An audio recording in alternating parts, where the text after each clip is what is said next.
ഇന്ന് നമുക്ക് നല്ല കപ്പ കുഴച്ചതും എൻ്റെ അമ്മയുടെ സ്പെഷ്യൽ മീൻകറിയുടെയും റെസിപ്പി നോക്കിയാലോ. അതിനുവേണ്ടി നമുക്ക് ആദ്യം കപ്പ കുഴയ്ക്കാനായിട്ട് എടുക്കാം. അതിന് 1 കിലോ കപ്പ ക്ലീൻ ചെയ്ത് അരിഞ്ഞതാട്ടോ കുക്കറിലേക്ക് ഇട്ട് കൊടുക്കാം നമുക്ക്. പിന്നെ അത്യാവശ്യം നല്ലപോലെ വെള്ളം ആഡ് ചെയ്യണം, കുറച്ച് ഉപ്പിട്ട് കൊടുക്കാം.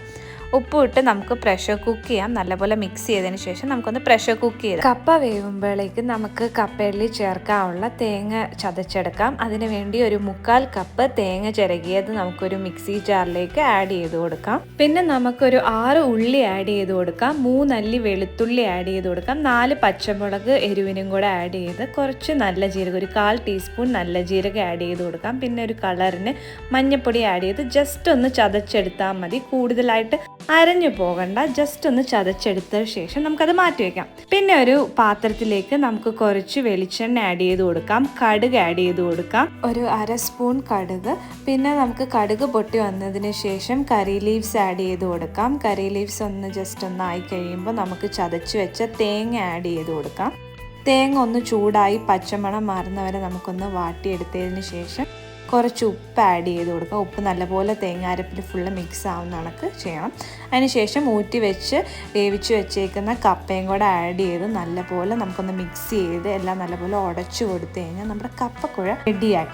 ഇനി നമ്മുടെ കപ്പക്കുഴയുടെ കൂടെ കഴിക്കാനായിട്ട് മീൻകറിയുടെ റെസിപ്പി നോക്കിയാലോ. അതിന് വേണ്ടി ആദ്യമായിട്ട് നമുക്കൊരു ചട്ടി വയ്ക്കാം. അതിനകത്തേക്ക് കുറച്ച് വെളിച്ചെണ്ണ ആഡ് ചെയ്ത് കൊടുക്കാം, ഒരു 1/4 ടീസ്പൂൺ ഉലുവ, 1/2 ടീസ്പൂൺ കടുക് പൊട്ടി വന്നതിന് ശേഷം നമുക്ക് കറി ലീവ്സ് ആഡ് ചെയ്ത് കൊടുക്കാം. ഏകദേശം ഒരു 1/2 കപ്പ് ഉള്ളി അരിഞ്ഞതും കൂടെ ആഡ് ചെയ്ത് നമുക്കൊന്ന് മിക്സ് ചെയ്ത് നല്ലപോലെ ഒന്ന് വാട്ടിയെടുക്കാം. കുറച്ചൊന്ന് വാടി വന്നതിന് ശേഷം 2 ടീസ്പൂൺ ഇഞ്ചി അരിഞ്ഞതും 2 ടീസ്പൂൺ വെളുത്തുള്ളി അരിഞ്ഞതും നിറച്ച് ചേർത്തേക്കണേ, 2 ടീസ്പൂൺ.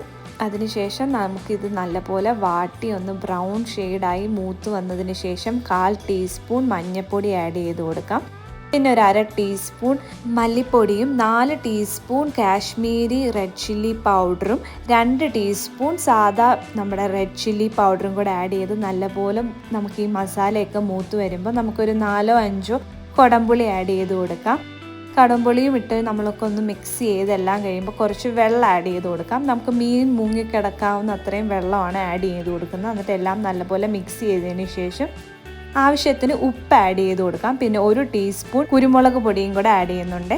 അതിനുശേഷം 3 ടീസ്പൂൺ നമ്മൾ തീയലിനൊക്കെ ചേർക്കുന്ന അരപ്പുണ്ടല്ലോ, തേങ്ങ അരപ്പ്, വറുത്ത അരപ്പും കൂടെ ആഡ് ചെയ്യുന്നുണ്ട്. എന്നിട്ട് മിക്സ് ചെയ്തതിന് ശേഷം നമുക്ക് 1/4 ടീസ്പൂൺ ഉലുവപ്പൊടി ആഡ് ചെയ്യുന്നുണ്ട്. നമുക്ക് മീൻ ആഡ് ചെയ്ത് കൊടുക്കാം. മീൻ ഏകദേശം 1.25 കിലോ ഉള്ള മീൻ ക്ലീൻ ചെയ്ത് വൃത്തിയാക്കിയതാണ് ആഡ് ചെയ്യുന്നത്. അത് ഏകദേശം 1 കിലോ അടുപ്പിച്ച് കാണുമായിരിക്കും ക്ലീൻ ചെയ്തതിന് ശേഷം. അതൊന്ന് നമ്മുടെ ചട്ടിയിൽ കിടന്ന് വേവട്ടെ, അത് നമുക്ക് അടച്ചിട്ടൊന്ന് വേവിച്ചെടുക്കാം. മീൻകറി അടി പിടിക്കാതിരിക്കാൻ വേണ്ടി ഇടയ്ക്കിടയ്ക്ക് നമ്മളൊന്ന് എടുത്ത് ഇങ്ങനെ ചുറ്റിച്ചു കൊടുക്കുന്നത് നല്ലതാണ്. കയ്യിൽ വെച്ച് ഇളക്കിയാൽ മീൻ പൊടിഞ്ഞു പോകാനായിട്ട് സാധ്യതയുണ്ട്. അങ്ങനെ വെന്തതിന് ശേഷം നമ്മുടെ മീൻകറി റെഡിയായി. നമുക്ക് കപ്പയുടെയും ചോറിൻ്റെയും കൂടെ ഒക്കെ അടിപൊളി ടേസ്റ്റ് ആട്ടോ. എല്ലാവരും ഒന്ന് ട്രൈ ചെയ്ത് നോക്കണേ. താങ്ക്